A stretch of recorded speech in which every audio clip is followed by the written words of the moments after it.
بسم الله الرحمن الرحيم. فصل المركبات كل اسم ركب من كلمتين ليست بينهما نسبة فإن تضمن الثاني حرفا يجب بناؤهما على فتحه فأحد عشر إلى 19 إلا 12 فإنها معربة كالمثنى. عزیز طلبہ، السلام علیکم ورحمۃ اللہ وبرکاتہ.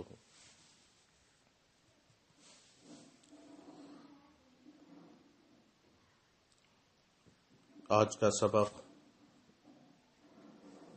حاضر ہے اور یہ بھی مبنیات ہی کی ایک قسم ہے، مرکب. لیکن مرکب سے یہاں وہ مرکب مراد نہیں ہے جو آپ پیچھے پڑ چکے، جو مفرد کے مقابلے میں ہوتا ہے، بلکہ یہاں ایسا مرکب ہے جو دو کلموں سے ترکیب تو دیا گیا ہو لیکن ان دونوں کے درمیان کوئی نسبت نہ ہو. دو کلموں سے مل کر بنا ہو لیکن ان دونوں کے درمیان کوئی نسبت نہ ہو، جبکہ مفرد کے مقابلے میں جو مرکب ہے وہ ایسا مرکب ہے کہ اس میں جتنے بھی کلمے ہوں گے ان کے درمیان کوئی نسبت ہوگی، چاہے مبتدا خبر کی ہو، اضافت کی ہو، موصوف صفت کی ہو، یا کسی بھی طرح کی کوئی نہ کوئی نسبت وہاں ہوگی. یہاں ایسی کوئی نسبت نہ ہوگی.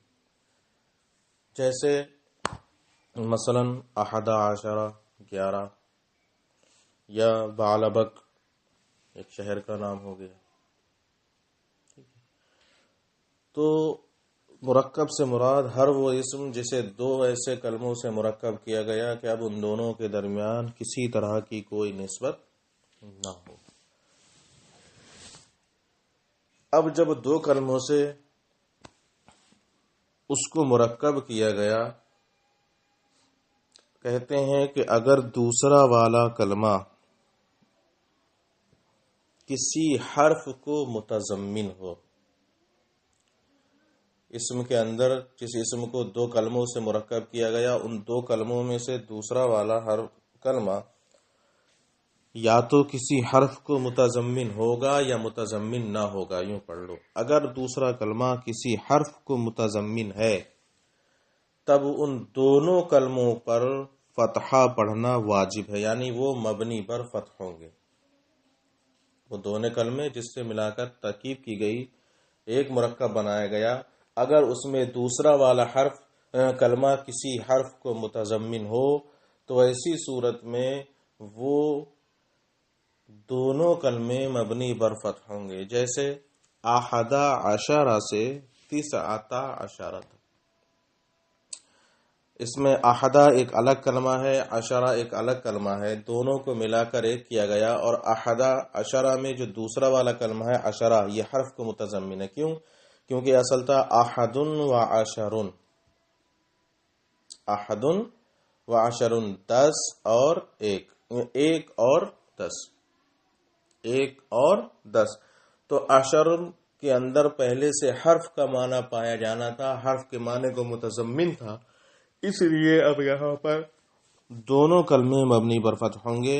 اب معنی 11 سے 19 تک. ہاں، ایک کلمہ اس میں ایسا ہے کہ وہ دونوں کلمے مبنی نہیں ہوں گے، وہ ہے 12. 12 یہ معرب ہی رہے گا اور اس کا اعراب تثنیہ ہی کی طرح بدلتا رہے گا. اس کا اعراب تثنیہ کی طرح بدلتا رہے گا. باقی 11 سے 19 تک، 19 تک سب کے سب دونوں کلمے معنی حرف کو متضمن ہونے کی وجہ سے مبنی پر فتح ہوں گے. المرکبات کل اسم رکب من کلمتین لیست بینہما نسبۃ. کہتے ہیں مرکبات ہر وہ اسم کہ جو دو کلموں سے مرکب ہو اور ان دونوں کلموں کے درمیان کوئی نسبت نہ ہو. فَإِن تَضَمَّنَ الثَّانِي حَرْفًا، تو اگر دوسرا والا کلمہ کسی حرف کو متضمن ہو، یجب بناؤہما علی الفتح، تو ان دونوں کلموں کا مبنی پر فتح ہونا واجب ہے، جیسے احد عشرہ سے تسعۃ عشرہ تک، مگر اثنا عشرہ، فإنها معربۃ کالمثنى، تو یہ تو تثنیہ ہی کی طرح معرب ہے۔ وإن لم يتضمن ذلك، اور اگر دوسرا کلمہ معنی حرف کو متضمن نہ ہو یا حرف کو متضمن نہ ہو، ففیہا لغات، تو اس میں چند لغتیں، لیکن وہ چند لغتیں مصنف کے نزدیک غیر راجع ہیں، اس لیے انہوں نے جو لغت راجع ہے اس کو یہاں پر بیان کیا ہے، اسی کو ہم بھی یہاں پر بیان کر دیتے ہیں۔ اس میں جو سب سے فصیح لغت ہے وہ یہ ہے کہ پہلا والا کلمہ مبنی بر فتح ہوگا، پہلا کلمہ مبنی بر فتح ہوگا، اور دوسرے کا اعراب غیر منصرف والا ہوگا، یعنی دوسرا معرب ہوگا، البتہ وہ معرب کیوں ہوگا؟ معرب ہونے کی وجہ سے اعراب بدلے گا، لیکن کسرہ اس پر نہیں آئے گا، وہ غیر منصرف ہوگا، کیونکہ کلمہ دو سبب پائے جانے کی وجہ سے غیر منصرف ہو گیا، علمیت اور ترکیب۔ جیسے بالابک، جیسے کیا؟ بالابک، تو یہ بال ایک الگ چیز تھی اور بک ایک الگ چیز تھی، دونوں کو ملا کر ایک نام رکھ دیا گیا، اور یہ معنی حرف کو متضمن بھی نہیں، یہاں کوئی حرف نہیں آ رہا ہے بیچ میں، لیکن اب اس میں پہلا والا جو رہے گا وہ مبنی بر فتح رہے گا، تو اس کو آپ بالا پڑھیں گے، اور بک کا جو اعراب ہے وہ معرب کی طرح بدلے گا، جیسے جانی بالا بک کو، رائے تو بالا بک کا، مرتو ببالا بکی، دو بکا، تو دوسرے والے کا اعراب بدلے گا عامل کے اعتبار سے، لیکن اب چونکہ کلمے میں دو سبب پا لیے گئے تو کلمہ ہو چکا ہے غیر منصرف، تو کسرہ اب بھی نہیں آئے گا، تو حالت جری میں بھی یہ منصوب ہی رہے گا، اور دو سبب کیا کیا ہیں؟ علمیت اور ترکیب، تو بالابک ترکیب بھی ہے اور علمیت ایک شہر کا نام بھی ہے، اس بنیاد پر اس میں دوسرے والے کلمے پر اعراب بدلے گا، کہتے ہیں۔ اور اگر وہ حرف کو متضمن نہ ہو تو اس میں چند لغتیں ہیں، سب سے فصیح لغت یہ ہے کہ پہلا مبنی بر فتح ہوگا اور دوسرے کو غیر منصرف کا اعراب دیا جائے گا، جیسے بالابک، جیسے جانی بالابک کو، رائے تو بالابک کا، مرر تو ببالا بک کا۔